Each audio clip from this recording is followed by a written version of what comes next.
নমস্কার বন্ধুরা, আপনারা দেখছেন এমএসডি ইউটিউব চ্যানেল। বন্ধুরা, কৃষক বন্ধু প্রকল্পের জন্য বড় সুখবর। অনেক অপেক্ষার পর আসতে চলেছে খারিফ মৌসুমের টাকা। তাই বন্ধুরা, ভিডিওটি পুরোপুরি দেখবেন। ভিডিওটি পুরোপুরি দেখার সাথে সাথে বলবো বন্ধুরা, আপনারা যারা আমাদের চ্যানেলে নতুন দর্শক, চ্যানেলটিকে সাবস্ক্রাইব করে পাশে থাকা বেল নোটিফিকেশন বেলটি অন করে নেবেন বিভিন্ন সরকারি প্রকল্পে আপডেট সবার আগে পাওয়ার জন্য।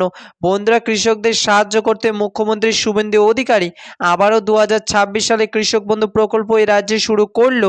কৃষক বন্ধু প্রকল্প শুরু করলেন আর ঘোষণা করলেন প্রতি বছর 2 কিস্তির মাধ্যমে কৃষকদের চাষের সময় টাকা দেওয়া হবে। একবার খারিফ চাষের সময়, একবার রবি চাষের সময়। রবি চাষের টাকা কৃষকরা পেয়ে গেছে। এবার রাজ্যে কোটি কোটি কৃষক খারিফ চাষের টাকার জন্য অপেক্ষা করছে। টাকা দেওয়ার যে নির্দিষ্ট তারিখ তা কিন্তু পেরিয়ে যাচ্ছে। তাই কৃষকরা চিন্তা করছে খারিফ মৌসুমের টাকা কবে দেওয়া হবে।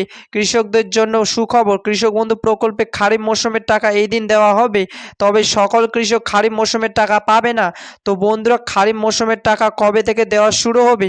তো বন্ধুরা, সূত্র মারফত জানা যাচ্ছে যে আগস্ট মাসে 29 থেকে 30 তারিখের মধ্যে টাকা দেওয়ার সম্ভাবনা রয়েছে। Today 10 August 2026 news.